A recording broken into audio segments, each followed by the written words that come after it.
నమస్తే. సరస్వతి ఇన్ఫర్మేషన్ ఛానల్కు స్వాగతం, సుస్వాగతం.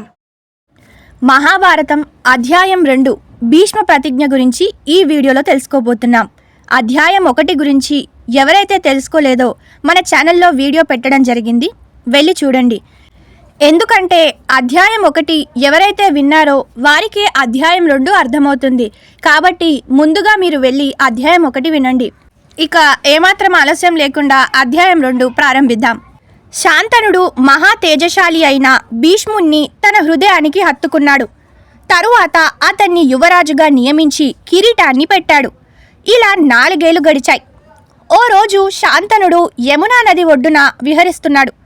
ఆ సమయంలో గాలి ఎంతో పరిమళభరితంగా శరీరానికి హాయిని కలిగిస్తుంది. ఆ పరిమళానికి కారణం ఏమై ఉంటుందా అని చుట్టూ చూశాడు. ఆ సువాసన ఓ అందమైన దేవకన్య లాంటి యవ్వన స్త్రీ నుంచి వస్తోంది అని తెలుసుకుంటాడు. ఆమె శరీరం నుంచి సుగంధ పరిమళం విచ్చేట్లుగా ఓ మునీశ్వరుడు ఆమెకు వరమిచ్చాడు. ఆ పరిమళం వాయువులే శాంతనుడి శరీరాన్ని తాకాయి. గంగాదేవి తనను విడిచిపెట్టిన దగ్గర నుంచి తన ఇంద్రియ ప్రవర్తులను శాంతనుడు స్వాధీనంలో ఉంచుకున్నాడు. ఆ పరిమళభరిత యవ్వన కన్యను దగ్గర నుంచి చూసి అతడి ఇంద్రియ ప్రవర్తులు కట్టలు తెగాయి. ఆమెను పొందాలనే వాంఛ ఆయనలో ఏర్పడింది. ఆమెను తన భార్యగా రావాలని కోరాడు. అందుకామె, నేను జాలరి యువతిని, ఈ గ్రామ పెద్దే నా తండ్రి, దయచేసి తమరు ఈ వివాహ విషయం నా తండ్రి గారి వద్ద ప్రస్తావించండి, ఆయన అనుమతి తీసుకోండి అన్నది. ఆ మాటలు శాంతనుడికి ఎంతో మాధుర్యంగా అనిపించాయి. ఆమె తండ్రి దశరాజు మంచి బుద్ధి గలవాడు. అతడు శాంతనుణ్ణి ఉద్దేశించి, ఈ వయసులో ఉన్న ఇతర కన్యల మాదిరిగానే నా కుమార్తెను కూడా ఎవరికైనా ఇచ్చి వివాహం చేయడంలో సంశయం లేదు. మీ వంటి ప్రభువు ఆమెకు తగినవారు అయినా తమరు ఆమెను వివాహం ఆడటానికి ముందు నాకో వాగ్దానం చెయ్యాలి అన్నాడు.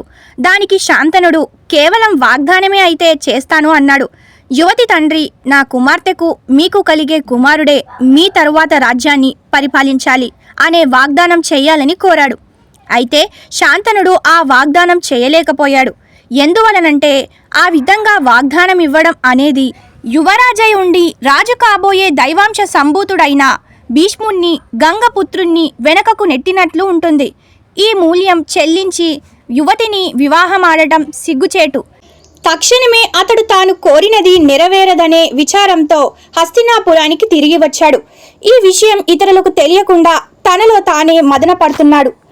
ఓ రోజున భీష్ముడు తండ్రి శాంతనుణ్ణి ఉద్దేశించి, తండ్రి, మీకు కావాల్సినవి అన్నీ ఉన్నాయి, ఎందుకు మీరు విచారంగా ఉంటున్నారు? మీరు ఏదో ఓ రహస్య అంశం గురించి మదన పడుతున్నట్లు అనిపిస్తుంది అన్నాడు. నాయనా, నీవన్నది నిజం. ఎంతో హృదయ భారంతో ఆందోళనతో ఉన్నాను. నీవు నాకు ఏకైక కుమారుడివి. నేనెప్పుడు యుద్ధ సంబంధిత కార్యాలను శత్రురాజులను జయించడంలోనూ మునిగి ఉంటాను. యుద్ధాలు నిరంతరం ఉండేవే. ఏదైనా జరగరాని హాని నీకు జరిగితే మన వంశం అంతరించిపోతుంది. నీవు 100 కుమారులకు సమానం. అదీ కాక మన వంశం వృద్ధి చెయ్యాలనే కోరిక కలిగింది. ఇదే నా విచారానికి కారణం అని శాంతనుడు చెప్పాడు. వాస్తవంగా జరిగిన కథను చెప్పడానికి సిగ్గుపడి శాంతనుడు డొంక తిరుగుడుగా కుమారుడికి చెప్పాడు. బుద్ధిశాలైన భీష్ముడు తండ్రి మనోవేదనకు ఏదైనా రహస్యం కారణం ఉంటుందని ఊహించాడు. తన తండ్రి ఇలా ఉండడానికి కారణం ఏమై ఉంటుందని రథసారథిని ప్రశ్నించాడు. అతడు యమునా నది వద్ద ఓ జాలరి కుమార్తెను చూసినట్లు చెప్పాడు. భీష్ముడు జాలరి పెద్ద వద్దకు వెళ్లి ఆయన కుమార్తెను తన తండ్రి శాంతనుడికి ఇచ్చి వివాహం చేయవలసిందిగా కోరాడు. జాలరి పెద్ద కూడా చాలా మర్యాదస్తుడే. అతడు భీష్ముడితో ఇలా అన్నాడు, నా కుమార్తె నిశ్చయంగా రాజుకు భార్య కాదగినదే. అప్పుడు ఆమె కుమారుడు రాజు కావద్దా? మీరేమో యువరాజుగా ఉన్నారు. మీ తండ్రి తరువాత మీరే రాజవుతారు. ఈ అంశమే నా కుమార్తెతో మీ తండ్రి గారి వివాహానికి అడ్డుగా ఉంది అని అన్నాడు. భీష్ముడు జాలరి పెద్దతో, నేను చెప్పేది వినండి. ఇదే నా వాగ్దానం. మీ కుమార్తెకు జన్మించిన కుమారుడే రాజవుతాడు. ఇది నిశ్చయం. అలాంటి కుమారుడి కోసం నాకున్న యువరాజా రాజాధికారము, తరువాత లభించే రాజు అధికారము వదిలివేస్తున్నాను అని దేవుని సాక్షిగా ప్రమాణం చేశాడు. జాలరి పెద్ద భీష్ముని ఉద్దేశించి, ఇప్పటి వరకు ఏ క్షత్రియ వంశస్థుడు చెయ్యలేని కార్యం నీవు చేశావు. నిశ్చయంగా మీరు మహావీరులు. నా కుమార్తెను మీ తండ్రి గారి వద్దకు తీసుకువెళ్ళండి. యువతి తండ్రిగా నేను చెప్పే ఈ మాటలను శ్రద్ధగా వినండి. మీరు సత్యవాకు కలవారు, ప్రతిజ్ఞను నిలుపుతారని నాకు తెలుసు. కానీ మీ కుమారులు న్యాయంగా వారికి చెందవలసిన రాజ్యం గురించి ఊరుకుంటారా? మీ కుమారులు కూడా మీ వలనే గొప్ప వీరులవుతారు. వారే రాజ్యం ఉంచుకునే ప్రయత్నం చేస్తే వారిని అడ్డుకునేదెవరు? ఈ అంశమే నన్ను బాధిస్తుంది అన్నాడు. జాలరి పెద్ద మాటల్లో ఇమిడి ఉన్న కఠిన సమస్యను అవగాహన చేసుకున్నాడు భీష్ముడు. అయినా తండ్రి అభిమతాన్ని గౌరవించాలని జాలరి పెద్దతో ఇలా అన్నాడు. ఇదే నా కఠిన ప్రమాణం. నేనసలు వివాహమే చేసుకోను. నిరంతర బ్రహ్మచర్యానికే నా జీవితాన్ని దారపోస్తాను అంటూ 2 చేతులు పైకి జోడించి చెప్పాడు. వైరాగ్యపూరిత ప్రమాణం చేశాడు భీష్ముడు. దేవతలు భీష్ముడిపై పుష్పవర్షం కురిపిస్తూ భీష్మ భీష్మ అని పలికారు.